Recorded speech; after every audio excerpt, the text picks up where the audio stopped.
네, 안녕하세요. 프리다입니다. 10번째 강의 이어가겠습니다. 10번째 강의 주제는 독립성 그리고 관계성 이 두 개념에 대한 얘기를 좀 하려고 해요. 여러분은 어떻게 표현이 돼서 좀, 나는 관계적이야. 좀, 나는 관계성이 잘 발달되어 있어.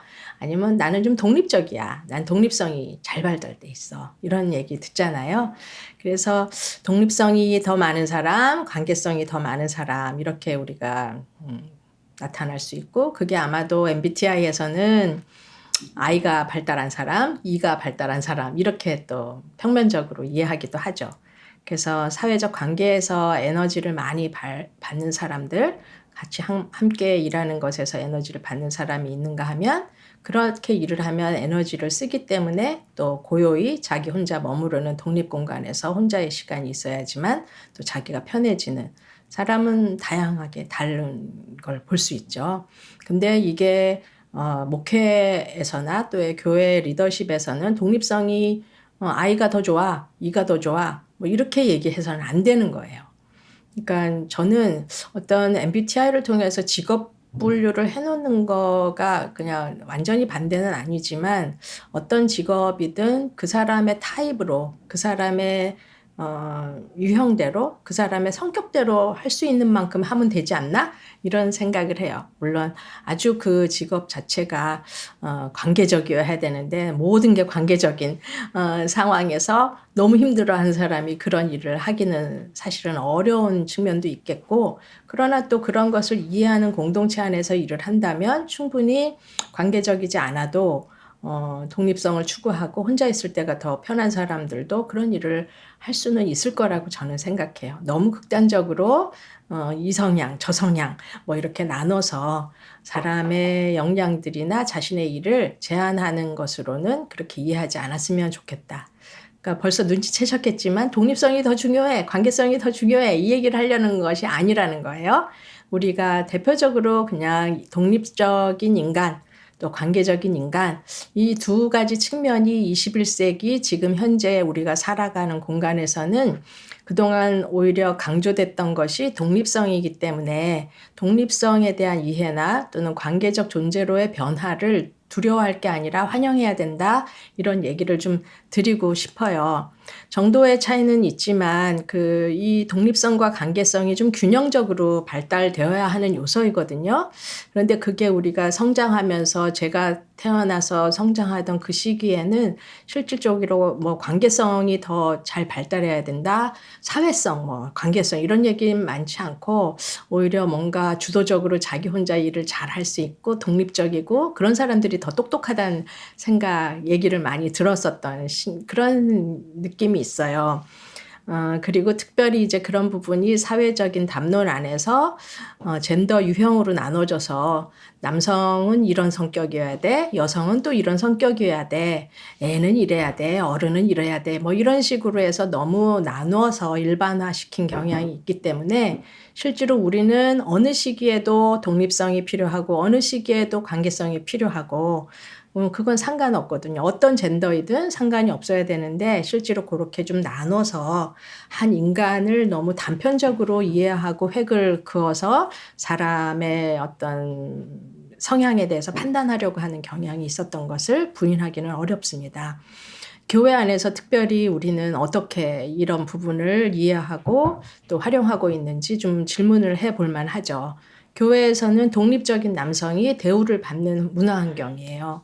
그래서 오히려 좀 관계성, 젠더 스테레오타입, 전형적인 젠더에 대한 어떤 성격을 설명하는 아주 원형 그냥 스테레오타입, 전형적으로 규정되어 있는 것은 여성은 독립적이기보다는 관계적으로 이제 일할 수 있는 봉사 영역이 여성들에게 더 많이 주어지고 또는 남성은 의사소통 뭐 이런 것보다는 의사결정기구에서 뭔가 자기 의견을 주도적으로 피력하고 그것을 만들어내고 시행할 수 있는 그런 일들이 그런 교회 리더십으로 좋은 리더십으로 이해가 되어서 그렇게 의사결정기구에는 남성들이 더 많이 비율을 차지하는 이런 이제 젠더도 나눠져 있고 역할도 구분되어 있는 그런 이원론적인 문화가 특별히 발달되어 있는 것이 교회예요. 긍정적으로 말해서 발달이지 사실은 사회적 전반적인 흐름으로 보면은 굉장히 태화된 구조라고 할 수 있어요. 태화된 말이 태화되었다라는 게 조금 거친 표현이기도 해서 조심스럽지만 조금 더 이런 부분에 있어서 어떤 특수한 젠더 타입의 특별한 성격을 규정해 놓고 그 일에 맞는 일들을 남녀를 구분해서 일을 제한하고 규정하고 실행하도록 하는 것은 교회가 좀 고려해 봐야 할 지점이라고 생각해요. 독립성이 그런 의미에서는 어떻게 보면은 독단적 추진력을 독립성으로 이해하고 있는 건 아닌가? 잘못 이해하고 있는 거죠. 그리고 관계성을 어떻게 보면 또 의존성, 상호 의존성, 상호 의존하는 관계에 대해서 그걸 긍정적인 언어로 풀어낸 학자가 김혜란 박사님이 있어요. 그 캐나다에 계시는데 그분이 기독교 교육을 전공하시고 최근에 그런 상호 의존성이라고 하는 개념을 사회화해서 포스트 콜로니얼 관점에서 책을 쓰시기도 했는데요. 이렇게 이제 관계성, 상호 의존성이라는 말도 상호라는 말이 들어갔을 적에는 굉장히 긍정적인 역할을 한다라는 얘기를 하는 이런 새로운 이야기들이 계속 나오고 있죠. 그래서 우리는 자기 주관을 세워놓고 자기의 자발성이나 주관적인 의식, 주체성을 형성하는 건 중요하지만 그것을 대화 소통하기보다는 추진력으로 발동을 걸어서 그 일을 자기 중심적으로 이끌어가는 것들을 어떻게 보면 독립적 인간, 독립성으로 오해했다라고 하는 생각을 좀 해볼 때가 됐다. 그래서 저도 그런 영향을 받았기 때문에 실제로 고등학교 때 예를 들어서 여고, 여중 제가 나왔는데요. 여중, 여고의 문화는 여성들끼리 이렇게 팔짱을 끼는 문화가 굉장히 많았어요.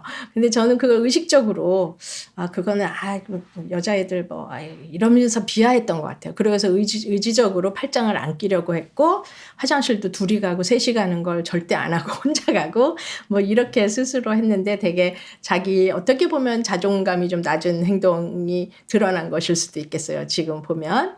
그래서 어떤 나의 수줍음이나 어떤 나이가 감추고 싶은 면들을 오히려 과하게 이렇게 난 독립적이야, 난 할 수 있어 뭐 이렇게 보려고 했던 것은 아닐까 그렇게 생각도 해본 적이 있는데요. 어쨌든 그런 것이 영향을 줘서 데이트할 때도 남성의 팔짱을 끼고 이제 데이트한 적이 거의 없다. 이런 기억이에요.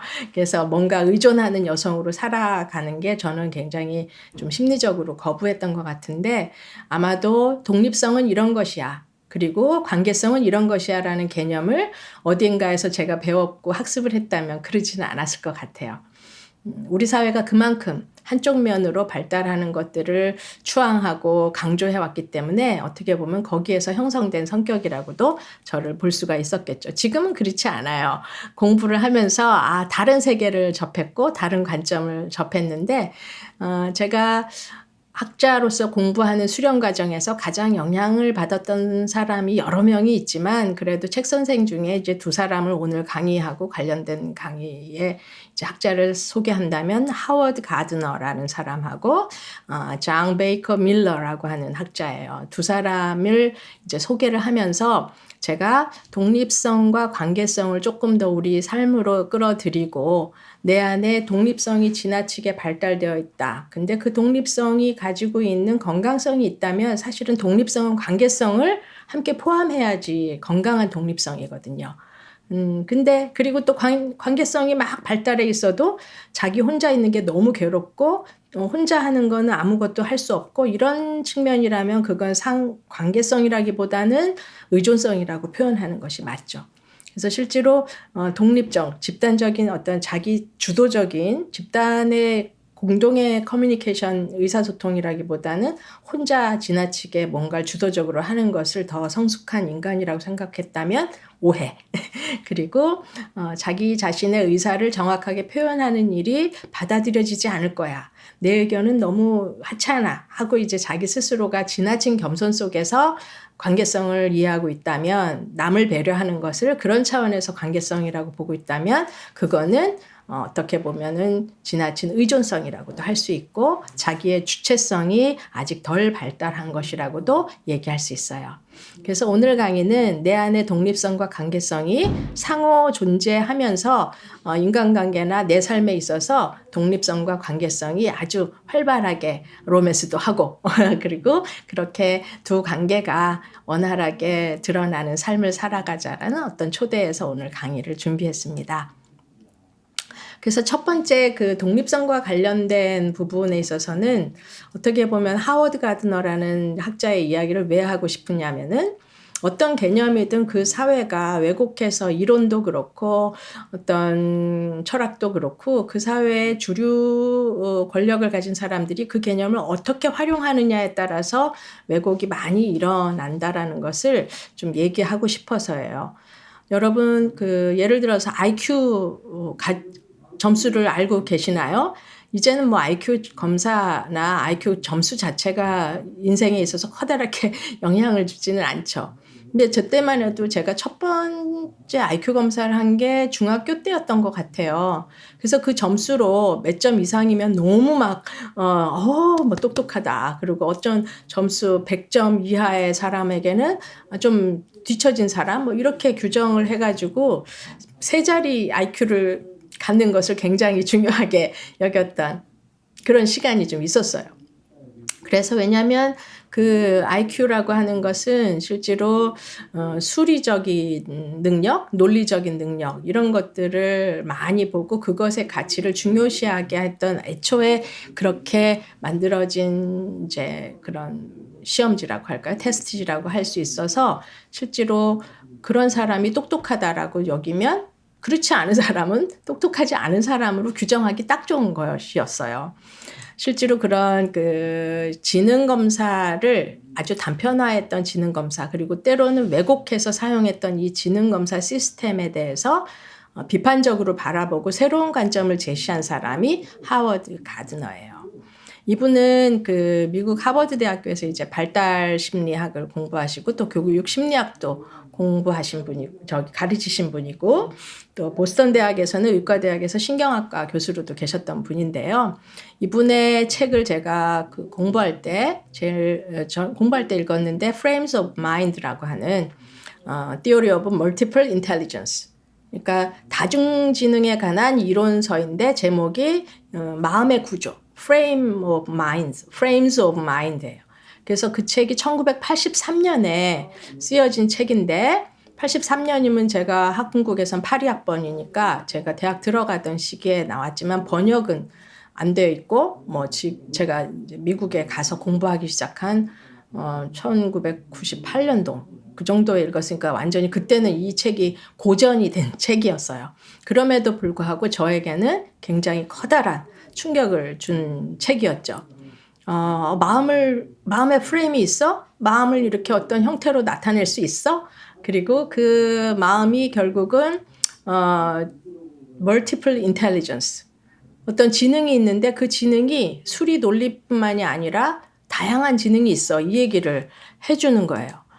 여러분이 좀 시간이 있으시면 EBS, 우리 한국의 EBS 프로그램 중에 그 인간의 점수라고 하는 동영상을 좀 찾아보시면 확 이해가 되실 거예요. 이 IQ 지능 검사가 개발된 건 1905년요. 그러니까 20세기 초반에 만들어진 거예요. 프랑스에서 알프레드 비네가 작성을 하게 된 건데요. 소르본느 대학의 심리학 교수였어요. 그 사람이 이제 요청받은 것은 더 힘센 정치인들이겠죠. 그런 국왕이나 좀 국왕이 아니라 정치인들이나 아주 권력을 많이 가진 사람들이 특별한 교육이 필요한 사람들을 구별해내는 어떤 이론을 만들어 달라는 요청을 받았고 그렇게 해서 특별 교육이 필요한 학생을 선별해서 올바른 더 적합한 교육을 하려고 하는 이 목적에 의해서 작성된 테스트지인데 이거를 작성할 때 이미 이제 사람들이 좀 우려를 했던 것도 있어요. 등급이 매겨지지 않냐. 인간에게 유능하고 무능한 사람으로 나뉘어지고 또 그렇게 되다 보면 낙이나 이론이 되지 않겠느냐.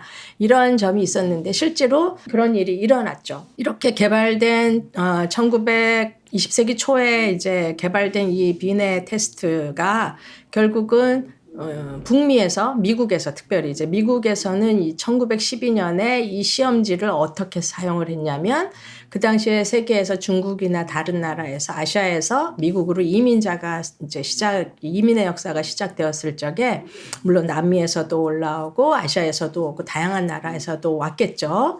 그런 이민자들을 지적으로 분류하는 부분에 있어서 이 비뇌 테스트를 사용을 한 거예요. 지능 검사를.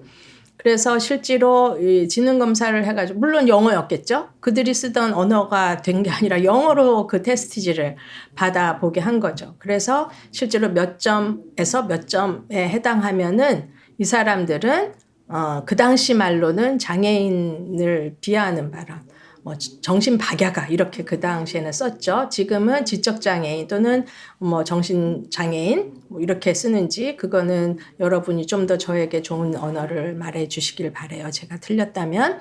그래서 지적장애인들이라고 하는 그냥 그 프레임을 씌워버리는 거예요. 그래서 이런 점수를 가진 사람들이 모두 범죄자는 아니지만 이분들은 범죄의 가능성이 있다라고 생각을 해서 이주민들, 이민자들이 낮은 점수를 받을 수밖에 없는 게 같은 시간 안에 같은 문제를 봐야 되는데 5, 600개에 관한 문제인데 그걸 어떻게 영어로 제 시간 안에 올바른 점수를 받을 수 있겠어요? 그래서 실제로 이분들이 격리 수용되기도 했고 추방당하기도 했고 실제로 강제 불임 수술까지 당하는 운전도 못하게 하고 사회적인 격리하는 데 있어서 그 정당한 근거로 이런 테스트를 활용을 했다라는 거예요. 굉장히 불합리하고 차별적인 처우였죠. 그래서 실제로 이런 그 역사를 통해서 보면 우리가 얼마나 좋은 의도에서 시작된 이론이라도 권력가들이 그걸 어떻게 활용하느냐에 따라서 사람을 차별하고 또 사람을 억압하는 무기로 쓰일 수 있는지를 역사에서 우리는 너무나 잘 알 수 있어요. 그 영향이 우리 한국 사회에서도 있어서 지금도 IQ에 대해서 굉장히 몰입하시는 분들도 있고 성장 과정에서 자기 IQ가 낮은 사람들은 지금도 어떻게 보면 열등감을 가지고 있는데요. 그럴 필요가 없다라는 거예요. 그런 관점에 있어서 어쨌든 20세기에 시작된 테스트는 그 이후로 스탠포드의 털만이라는 사람하고 이 비뇌 검사를 합해서 스탠포드 비뇌 검사라는 이름으로 계속해서 더 이제 개발이 되고 지능 테스트가 아주 많이 나와 있죠. 근데 그러다가 1983년에 이 책이 나온 거예요. 하워드 가드너가 이 책을 얘기를 하면서 우리가 논리수학적인 측면이 발달을 하고 그런 것들이 인간의 삶에 도움이 되기도 하지만 인간은 그렇게 단순하지 않다. 그리고 모든 사람 안에는 각자 자기가 더 좋아하거나 또는 타고나거나 또 후천적으로 더 학습이 되거나 이래서 더 발달한 지능의 영역이 있다. 물론 수리, 논리 이런 것도 포함을 해요. 그런데 그걸 포함해서 모두 8개의 지능 영역으로 소개를 이 책에서 하고 있어요. 사람은 언어 능력이 발달할 수 있다. 그리고 논리수학 발달할 수 있다. 그리고 신체 운동 능력, 신체 운동 지능이 높을 수 있다. 음악 능력, 공간 능력, 또 자연 친화 능력, 자기 성찰 능력, 인간 친화 능력 이렇게 8개의 지능을 얘기를 한 거예요. 그래서 제가 청소년 캠프를 할 적에는 이 지능 테스트지를 활용을 해서 학생들에게 자기를 사랑하도록 이렇게 안내했던 캠프를 했던 게 기억이 나는데요. 여러분은 어떤 지능이 좀 발달해 있는 거로 생각을 하시나요? 제가 쭉 나열했던 것 가운데 나는 이런 거죠. 공감 능력은 꼭 무슨 이제 지리적인 공간도 그렇지만 예술성하고 관련된 것을 이제 공간 그 지능이라고 표현을 하고 있어요. 그래서 어떤 지형지물에 대해서 저는 위치를 파악하거나 이런 건 좋지만 방향 감각이 저는 굉장히 없어요. 예를 들어서 방향 감각은 공간 지능에 해당하는 부분이긴 하지만 일부분인 거죠. 저는 검사를 해보니까 이 지능 검사에서는 다중지능 검사에서는 상위 3%, 상위 세 가지 영역, 잘 발달한 세 가지 영역을 잘 살펴보라 그래요. 그래서 세 가지 영역을 쓰도록 되어 있는데 저 같은 경우는 여러분 추측해 보세요. 제가 어떤 능력, 어떤 지능이 발달해 있었을지. 제가 최근에 다시 검사를 안 해봤지만 저에게는 어떤 능력이 있었냐면은 인간 친화 능력, 언어 능력, 자기 성찰 능력, 다른 거에 비해서는 점수가 높았던 영역이에요. 그래서 어떤 것이 높은지 어떤 것이 낮은지를 보면 아, 나는 이게 상당히 발달되어 왔구나. 아, 어떤 것은 덜 발달되어 왔구나. 그래서 이걸 좀 더 발달시키면 좋겠네 하고 싶으면 그 영역으로 자기를 좀 더 훈련해 가서 다양한 지능을 활용할 수 있도록 자기 능력을 개발할 수 있도록 격려하는 그런 식의 관점인 거예요. 얼마나 좋아요. 그런데 우리는 논리 수학만 잘하고 공부만 잘하고 어떤 시험을 잘 치루어내는 그런 능력을 가지고 서열화하고 이런 상황이잖아요. 그런 체계가 빨리 저는 없어져야 된다고 생각을 해요. 그래서 여기에서 3위가 중요한데 세 개의 강점을 보면 좋다는 얘기를 하지만 거기에서 가장 더 중요하게 얘기하는 것은 이 8개의 지능 가운데 하워드 가드너가 존중하고 제일 소중하게 여기는 지능은 무엇이었냐면은 셀프 리플렉션, 자기 성찰 지능이에요. 세 가지의 강점을 드러내는 지능 가운데 자기 성찰 지능이 들어가 있느냐 안 들어가 있느냐가 굉장히 중요해요. 이거는 그 교육학에서 발달 심리를 공부한 사람들이나 또는 뭐 발달 과정의 인간에 어떻게 하면은 발달을 해야지 사회 심리적인 발달 이론가들이나 뭐 다 대부분은 아마 긍정할 것이라고 생각해요. 자기 자신을 얼마나 돌보고 자기 자신을 알고 매사의 사물에 대해서 사건에 대해서 일어나는 일에 대해서 성찰적인가 이것들을 봐야 되는 거예요. 그런데 이 성찰적이지 못한 사람들과 성찰적인 사람들을 나눠 보면 어떤 특성이 있냐면 정말 우리가 소위 얘기하는 전문직 직업을 가진 사람들이 아무리 이제 좋은 능력을 가지고 있어서 연봉 높은 또는 그런 직업을 가지고 있어서 소위 성공한 사람들이라고 칭송받는 사람들이 자기 성찰 능력이 3위 안에 있느냐 없느냐가 구분이 되죠. 그래서 이제 뭐 교수라든지 또는 뭐 의사라든지 전문 직업을 가진 사람들 안에서도 자기 성찰 이 지능이 낮은 사람의 경우는 직업 만족도가 떨어진다는 거예요. 내가 이 일은 수행하고 있지만 내 일이 아닌 것만 같고 저녁에 가서는 막 다른 뭐 밴드를 한다든지 또는 다른 역할을 하려고 한다든지 자기 개발을 다른 곳에서 하고 직업은 그냥 직업 정신으로만 그렇게 돈 버는 도구라든지 뭐 이렇게 해서 자기 만족이 떨어져서 그렇게 해가는 사람들. 그래서 물론 자기 개발을 다른 방식으로 해가면 자기 삶의 만족도를 운영해 갈 수 있어요. 그러나 그런 거 하지 않고 정말 내가 이렇게 내가 안 맞는 옷 입은 것처럼 이 직업을 계속 해야 되나? 이걸 평생 고민하는 사람. 되도록 이거 빨리 끝내고 싶으면 좋겠다. 이런 생각을 하는 사람들로 나타난다라는 거예요. 자기 성찰 능력이 좀 떨어지면. 그런데 사회적으로 별로 추앙받는 직업 아니고 요즘은 다 그렇게는 안 하지만은 소위 그렇게 성공적인 직업을 가졌다라고 보지 않는 직업을 가졌음에도 불구하고 되게 자기 어떤 온전함이 드러나는 사람들 있잖아요. 아, 난 내 직업에 만족해. 나는 연봉의 가치보다는 내 삶을 더 보고 있어. 그렇게 해서 자기 삶에 대한 만족도를 가지고 있는 사람. 이런 사람들을 보면 대부분 이 세 개의 순서 안에 언어, 논리, 수학, 신체운동, 음악, 공간, 자연친화, 인간친화, 자기성찰 이 가운데 자기성찰 지능이 되게 높은 수준으로 나타나 있다라는 거예요. 그래서 우리가 어떤 가치로 어떤 삶을 살고자 하는가에 따라서 이런 지능검사가 우리에게 활용도 되고 또 우리를 이해하는데 도움이 되겠죠. 그래서 여러분 지능이 낮다고 표현을 하고 점수로 나타났다고 해서 기죽을 거 하나도 없고요. 나는 뱀을 봐도 뭔가 신기해. 그 비닐을 보면 너무 아름다워. 이런 사람들이 이상해서가 아니라 그냥 자연 친화적인 어떤 그런 동물에 대한 마음이 깊고 그 세계에 대해서 관심이 많은 사람들, 그런 지능이 발달해서 그런 거예요. 이렇게 관점을 달리하는 과정이 너무 소중한 발견이었어요.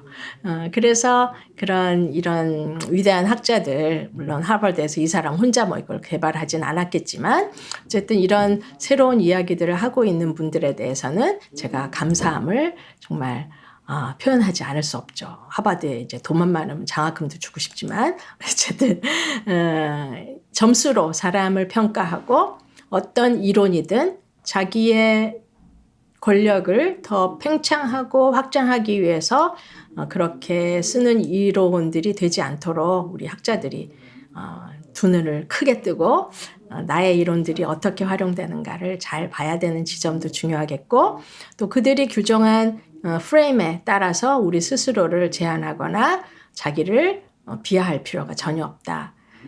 그래서 교회 안에서는 좀 더 다양한 특성들이 나눠져야 되겠고 또 실험할 수 있는 곳이잖아요. 너무나 이해 집단이 아니니까 좀 이런 기회를 좀 가져보세요. 이걸 통해서 우리가 뭔가를 개발할 수 있지 않을까요? 이런 기회들을 좀 공평하게 나누고 시험해서 우리 내면의 다른 능력, 감춰져 있는 다른 능력이 좀 솟아나고 또 자기 성찰도 함께 해나가고 이러면 굉장히 저는 교회 공동체가 이런 일들을 서로 발견해가는 과정에서 함께하기 굉장히 좋은 문화적 환경을 가지고 있다라고 이렇게 생각해서 이 얘기도 해봤습니다.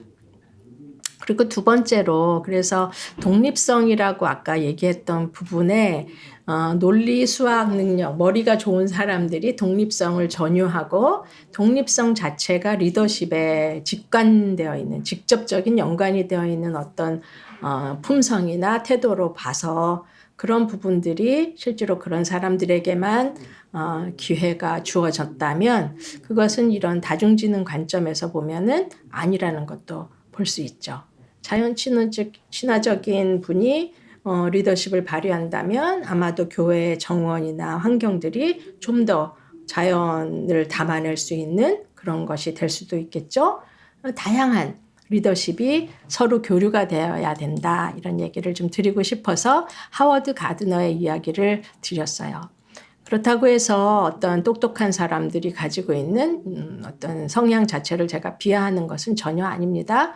소위 스마트하다, 똑똑하다 이런 사람들로 알려져 있는 이런 논리 수학적인 측면에서 그런 부분들로만 가치롭게 한 사람의 성향을 인정하는 것에서 좀 더 확장된 언어를 가져보자.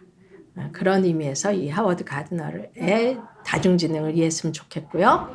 두 번째로는 독립성에 대한 지나친 왜곡을 다른 눈으로 보게 한 것이 하워드 가드너의 다중지능론이라면 독립성이라고 하는 부분들을 관계성으로도 표현돼야 된다. 독립성만큼 관계성이 중요하다라고 얘기한 학자들의 일군의 학자 클럽이 있어요. 그게 이제 스톤 학파라고도 하는데요. 장 베이커 밀러가 그 스톤 학파의 굉장히 대표적인 학자이기도 해요. 장 베이커 밀러는 콜롬비아 의대에서 의학 박사 학위를 받았어요. 그러니까 MD라고 하죠. PhD도 나중에 받았을지 그거는 제가 확인을 못 해봤는데 MD이시고 또 정신분석 학자로서 자기를 프랙티스 하던 사람이세요. 근데 이분이 여성이에요. 하워드 가드너는 남성이고 이제 장 베이커 밀러 이분은 여성인데 다중지능 이론이 83년에 책으로 나와 있고 그다음에 이분이 이제 장 베이커 밀러가 쓴 책 중에 좀 대표적인 처음 쓰여진 책이 뭐냐면 Psychoanalysis and Women이라는 책이에요. 여성과 정신분석학. 그래서 부제가 Contribution to New Theory and Therapy예요. 그러니까 새로운 이론과 새로운 치료 방법에 기여하는 책이라는 거죠. 그 책이 1973년에 나왔어요.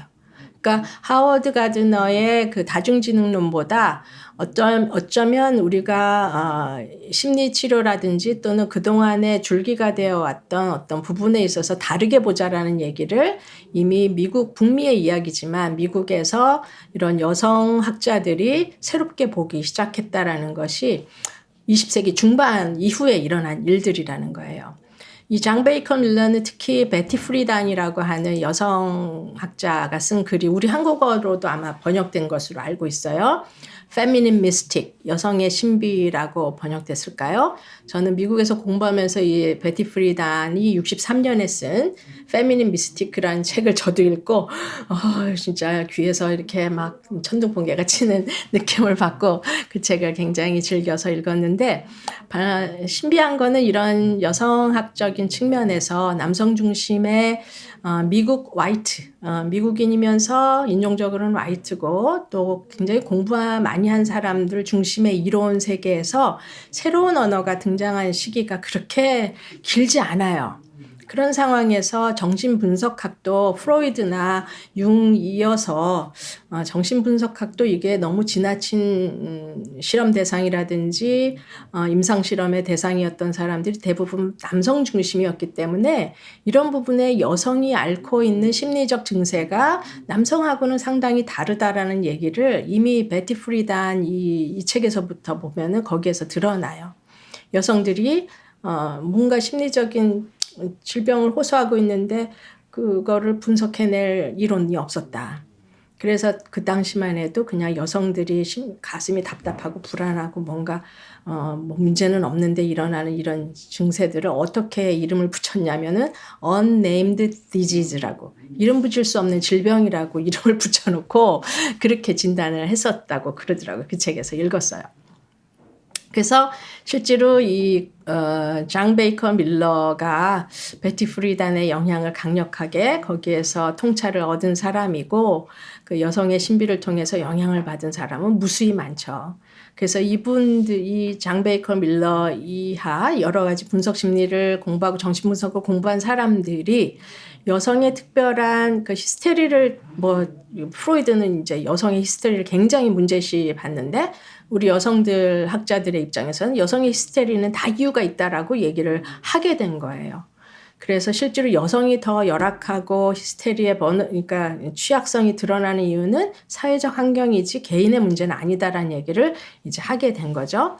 그래서 여성 자체의 그 개인의 문제를 두어서 여성들은 다 연약해. 여성들은 어떤 문제적 행동을 잘하는 사람들이라고 하는 이 생각을 그런 일들을 겪을 수밖에 없는 사회적 환경에서 읽어내려고 했다는 점에서 굉장히 저는 이분들의 공이 크다라는 생각을 해요.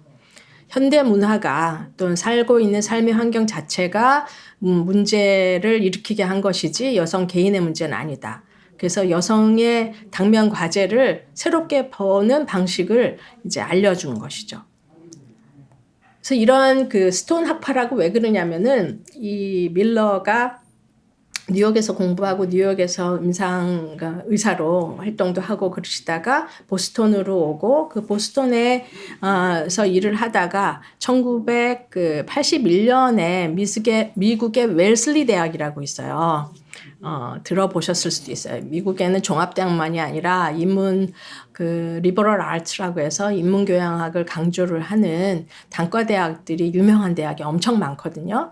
그런 대학 중에서 이제 웰슬리 대학이 한 곳이 있는데 이 대학은 이제 여성을 위한 대학이었어요.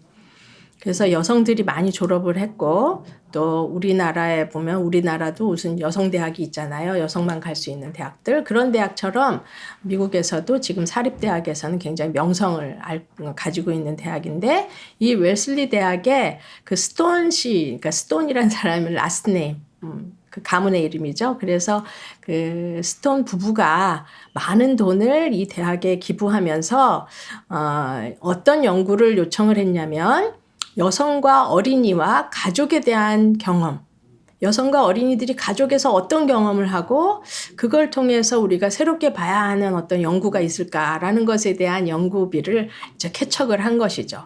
그래서 여성의 심리적 웰빙, 어린이의 심리적 안정성 이런 것들을 포함하는 인간 발달 심리 이론 이런 부분들에 대한 연구가 이루어질 수 있었던 거예요. 그래서 이분들이 미국의 그래서 그 도너들, 기여 돈을 내신 분들의 이름을 빌어서 The Stone Center for Developmental Service and Studies at the Wellesley Centers for Women 이런 다소 긴 연구소 이름을 만들어냈어요. 그래서 그냥 간단하게 WCW 이렇게 얘기도 하는데요. 더 간략하게는 그냥 스톤 센터, 그래서 스톤 학파라고 알려져 있어요.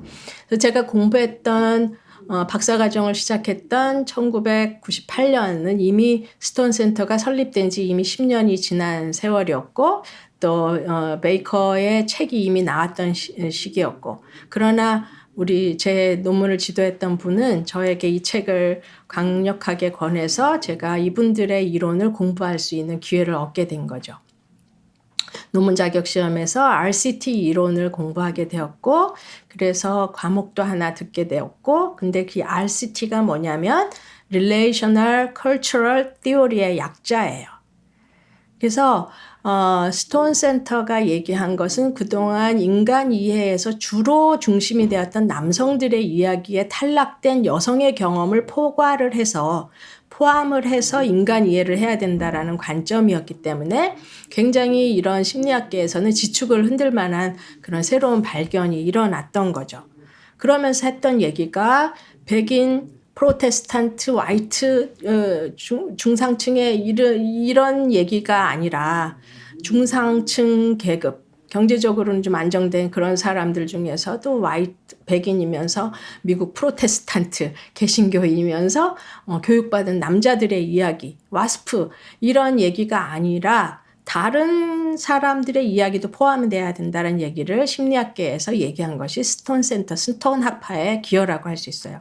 그래서 저도 이 논문 자격 시험을 관계문화 이론을 보면서 굉장히 공부를 재밌게 했었고 이거 자체를 공부할 수 있었다라는 게 제 어떤 정말 관점에 확 변화를 준 또 하나의 이론이었어요. 그래서 제가 이 이론에 대한 연구를 제 책 다름 다양성 관용이라는 책에도 한 챕터를 소비해서 거기에 RCT 내용에 대한 안내를 했고 그것이 클레어먼트에서 목회 상담학이라든지 기독교 교육을 포함하고 있었던 신학과 인성학과 제가 공부했던 그 시기에 신학과 인성학과에서 주로 목회 상담 교수님들이 권했던 RCT 이론 덕에 제가 인지행동 교육 이론을 쓰게 됐고 또 그 과정에서 여성의 새로운 관점 또 여성주의적 페미니스트 관점이 어떻게 한국 사회에 또 교회에 또 인간에게 많은 사람에게 도움이 될까를 굉장히 명료하게 볼 수 있었던 계기가 되었던 이론이라서 소중하게 생각하고 있어요. 장 베이커 밀러 이외에 주디스 졸단이라든지 아이린 스티버 그다음에 잔 에서리 이런 사람들이 이제 학파로 구성이 되어서 실제로 여성의 문제를 어떤 병적인 문제가 아니라 사회 환경 속에서 구성되어서 한 사람의 문제를 남자의 문제를 보든지 여자의 문제를 보지 않고 한 개인이 존재하는 그 사회적 환경과 문화 속에서 이 사람이 어떻게 위치하느냐를 봐야 된다는 얘기를 하게 된 거예요. 그래서 내가 경험하고 있는 문화가 어떤 문화지? 내가 경험하고 있는 사회가 관계지향적인지 독립성을 막 강압적으로 추구한 것인지 이걸 보게 하는 거죠. 그동안 그래서 독립성이 발달한 사람이 더 성숙한 사람이라고 하는 이론들이 깨지기 시작했고 독립성만큼 관계성, 존중받아야 될 인간의 태도 안에는 관계성이 요구된다라고 하는 것들이 강력하게 얘기가 됐고 문화를 얘기를 한 것은 북미 중심의 개신교 프로테스탄트 화이트 문화가 아니라 실제로 온 세계의 다양한 문화들, 삶의 자리에 대한 추적, 연구 또는 새로운 연구 이런 것들이 포함돼야 된다는 얘기를 했기 때문에 굉장히 이런 이론들이 미국 사회에 미친 영향은 굉장히 지대할 수밖에 없죠.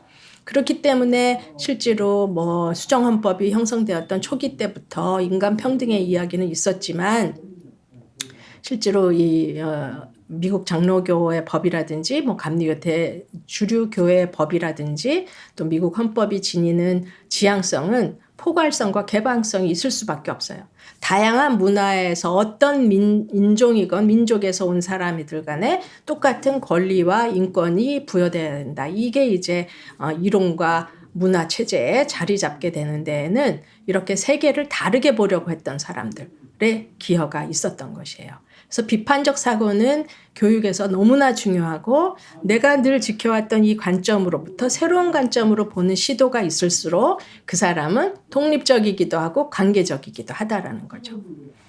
저에게 어떤 사람이 그런 얘기를 많이 했어요. 남자로 태어났으면 한자리 했을 건데 또는 남자로 태어났으면 좋았을 걸. 이런 얘기를 많이 하니 제가 그런 상황에서 어떤 얘기를 했을 것 같아요. 그러면은 그렇게 얘기했어요. 속으로. 그분에게 너무 공격적인 것 같아서 말은 안 했지만 속으로 제가 그때마다 하는 얘기는 나는 남자로 태어났으면 이런 소리를 안 하고 살았을 거예요. 이런 얘기를 하는 거죠. 그러니까 남성인 자체가 특권인 사회로 어떻게 돌아갈래? 현선? 이렇게 질문을 했던 북미의 많은 친구들이 있었어요.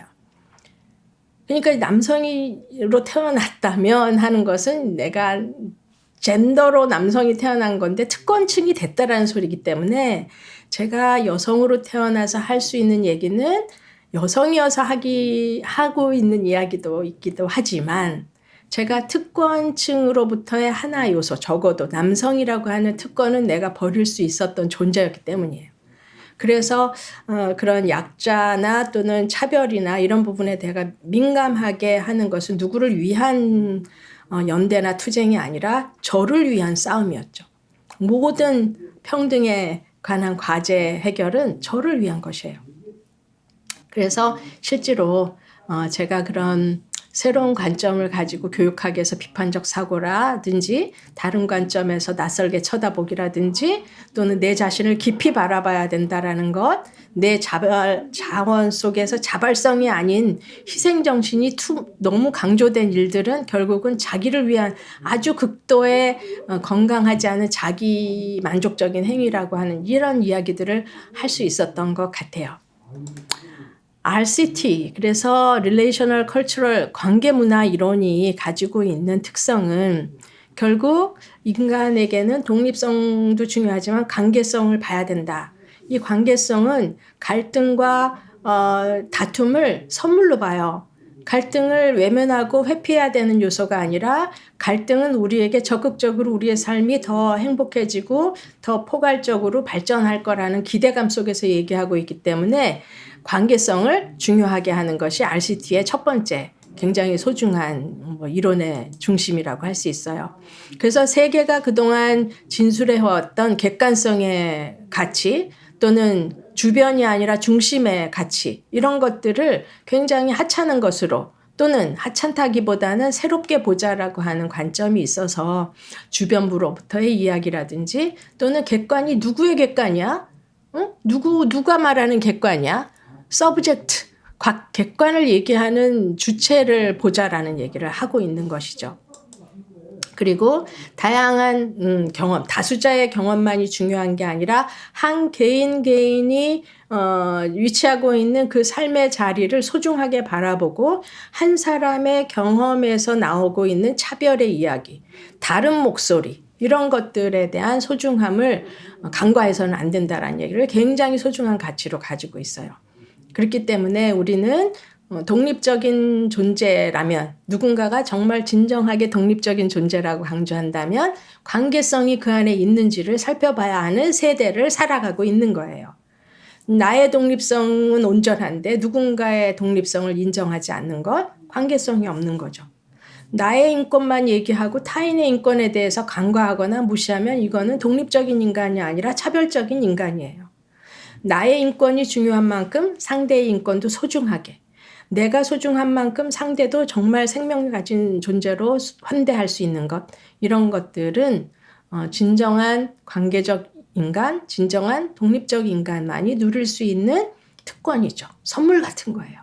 그렇기 때문에 여러분 우리가 살아왔던 환경 속에서 어떤 이미지, 어떤 메시지 앞에 강의에서 얘기했던 자기 셀프 메시지만이 아니라 이 사회가 부지불식간에 나에게 줬던 메시지가 무엇이었는지, 그 메시지로부터 내가 억압적으로 소화해서 지금 나 자신을 낮추고 있는 개념들은 없는지, 좀 더 자유롭고 해방적이려면 어떤 관점을 가져야 되는지, 이 장 베이커 밀러나 하워드 가드너나 또는 저 오현선도 마찬가지, 프리다도 마찬가지. 새로운 관점에서 세계를 바라볼 수 있는 그런 참다운 사람에 대한 사랑들이 결국은 우리가 인간관계에서도 지향해야 될 가치가 아닐까. 그래서 여러분 좀 더 상호관계적인 태도로 또 자기 상호 독립적인 관계로 우리가 성장해 갔으면 좋겠습니다. 오늘 강의는 여기서 마치고요. 다음번 강의는 11번째, 12번째 강의로 이어지는데 젠더 민감성. 오늘 약간 관련된 페미니즘 얘기를 했었는데요. 젠더를 민감하게 바라보는 젠더 민감성. 어떻게 하면 그렇게 하지? 그리고 또 그 안에서 좀 더 분화된 개념인데 교차성, 인터섹셔널리티, 이 교차성에 대한 개념 이해를 좀 돕는 강의를 준비해서 오겠습니다. 경청해 주셔서 감사합니다.